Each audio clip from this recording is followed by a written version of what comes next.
I used to think a friend get a job was one of the kindest things you could do. Now, whenever someone asks me for a referral, I hesitate.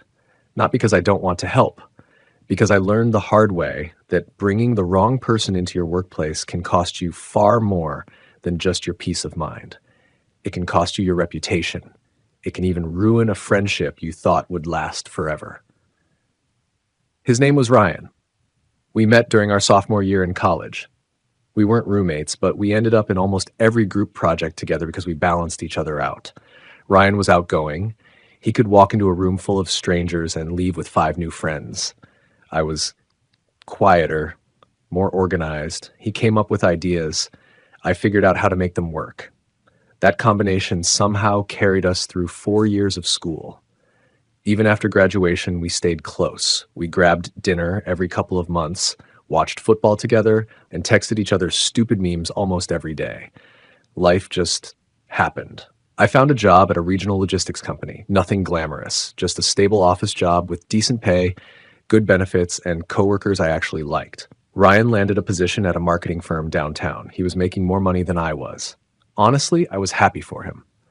Then everything changed. One Thursday night, my phone rang around 10. It was Ryan. I answered expecting another joke or fantasy football argument. Instead, I heard silence. Then he sighed. I got laid off. The company had lost a major client. Half his department was gone by lunch. Ryan tried to laugh it off. They said it wasn't personal. I remember sitting there thinking, it never feels personal until you're the one carrying a cardboard box to your car. For the next 2 months, Ryan applied everywhere. He interviewed constantly. Nothing worked out. Every conversation became heavier than the last. I've sent out over 100 applications. I don't even get rejection emails anymore. I think employers see my age and move on. One Saturday, we met for coffee. He looked exhausted. Dark circles under his eyes, beard growing out. His confidence was disappearing. Then he asked the question I wish I'd spent more time thinking about. Does your company have any openings? As luck would have it, we actually did. One of our operations coordinators had just retired. Ryan wasn't a perfect match, but he had enough experience with spreadsheets, customer communication, and project coordination to learn the rest. I told him I'd put in a referral. The smile on his face made it feel like I'd already changed his life. A week later, he interviewed. 2 days after that, he got the job. He hugged me in the parking lot after orientation. I seriously owe you. I laughed. Just do good work. I will. And I believed him. The first month couldn't have gone better. Ryan showed up early, stayed late, volunteered to help people. Everyone liked him. Even my manager pulled me aside one afternoon. Good referral. Hearing that made me proud. Good referral. Hearing that made me proud. Maybe helping him had been one of the best decisions I'd ever made. Then little things started happening. At first, they seemed harmless. Ryan messaged me on Microsoft Teams. Hey, where do I find the shipping variance report? I answered. 10 minutes later, how do I submit it again? The next morning, he asked the exact same question. Again, I figured he was still learning. No big deal. Then it happened with everything. Every process, every report, every client, every password. Sometimes he'd walk across the office instead of sending a message. He'd stand beside my desk, waiting while I stopped what I was doing. Sorry, quick question. The quick questions added up. 5 a day, then 10, then 20. One afternoon, I finally created a document with screenshots explaining every task he kept forgetting. It took me almost 2 hours. I emailed it to him. He thanked me. The very next morning, he asked how to do one of the tasks covered on page 2. I blinked. Did you read the guide? Oh, I forgot. I laughed awkwardly. Inside, I was starting to get frustrated. A few weeks later, something unexpected happened. Our team lead accepted a position with another company. Management promoted me. I wasn't expecting it. Apparently, they'd been watching my performance for months. Overnight, I became Ryan's supervisor. We talked after work that day. I hope this doesn't make things weird, I said. He smiled. Why would it? We're friends. We'll keep work at work. That sounded great in theory. Reality looked very different. Instead of asking fewer questions, Ryan asked even more. Sometimes I'd return from lunch to find 12 unread Teams messages waiting for me. Most of them were questions he'd already asked before. One day, I finally said it. Ryan, you have to start writing things down. He laughed. I know. Nothing changed. Then something happened during one of our weekly planning meetings. Our manager asked how we could reduce shipping delays. I suggested reorganizing our pickup schedule by region instead of customer priority. Everyone nodded. The conversation moved on. About 15 minutes later, Ryan raised his hand. I've been thinking, I think we should organize pickups by region. The room went quiet for a second. Then our manager smiled. I like that idea. Ryan nodded proudly. Thanks. I looked at him, waiting. Surely he'd say, actually, that's what Sarah suggested earlier. He never did. After the meeting, I caught up with him. That was my idea. He looked genuinely confused. Oh, I guess we were thinking the same thing. Maybe we were. I let it go. But then it happened again and again. Ideas I shared privately somehow became Ryan's suggestions during meetings. He never technically claimed he'd invented them. He just never corrected anyone. I started keeping more of my thoughts to myself. Then coworkers began saying something that made me uncomfortable. You two sound exactly alike. At first I laughed until I realized what they meant. Ryan had started copying the way I wrote emails, the same greetings, the same phrases, even the little jokes I'd throw into conversations. One afternoon, I overheard him talking to another department. He was using one of my favorite expressions, word for word.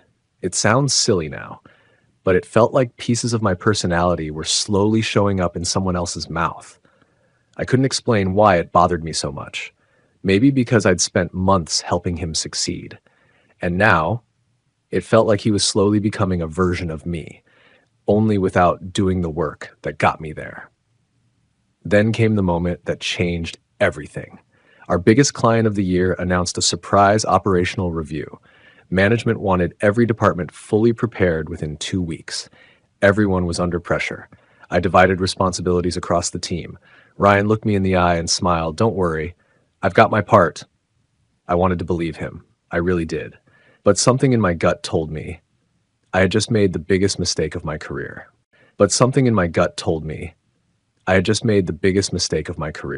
Ryan's assignment simple enough. He was responsible for preparing 3 months of shipping performance data for our largest client. The numbers didn't have to be perfect. They just had to be accurate. I reminded everyone twice during the week. Then again on Monday. Ryan smiled every time. I'm almost done. So I focused on everything else. By Thursday afternoon, the conference room looked like mission control. Operations, finance, customer service. Our regional director, even 2 executives from corporate headquarters flew in for the review. Everyone was nervous. The client wasn't just our biggest account. They represented almost 20% of our yearly revenue. Losing them would mean layoffs, maybe entire departments disappearing. 30 minutes before the meeting started, I walked over to Ryan's desk. You've got the shipment report ready? He froze just for a second, then smiled. Yeah, almost. That word immediately made my stomach tighten. Ryan, open it. Ryan, open it. He clicked the file. The spreadsheet appeared. Half the tabs were empty. Several formulas were broken. Entire weeks of shipment data were missing. I stared at the screen. What happened? I thought accounting was sending me part of it. They never did. I could barely believe what I was hearing. You've had 2 weeks. I know. I thought I'd finish it this morning. You thought? He rubbed his forehead. I got busy helping customer service. No. You got busy asking me questions every day. He looked embarrassed. I'll fix it. You have 25 minutes. There was no chance, not even close. I spent the next half hour rebuilding the report myself while Ryan watched helplessly beside me. The meeting started 7 minutes late. We survived. Barely. The client noticed the delay. They noticed a few inconsistencies too. Thankfully, our finance manager answered most of the difficult questions before anyone dug deeper. Afterward, our director pulled me aside. What happened?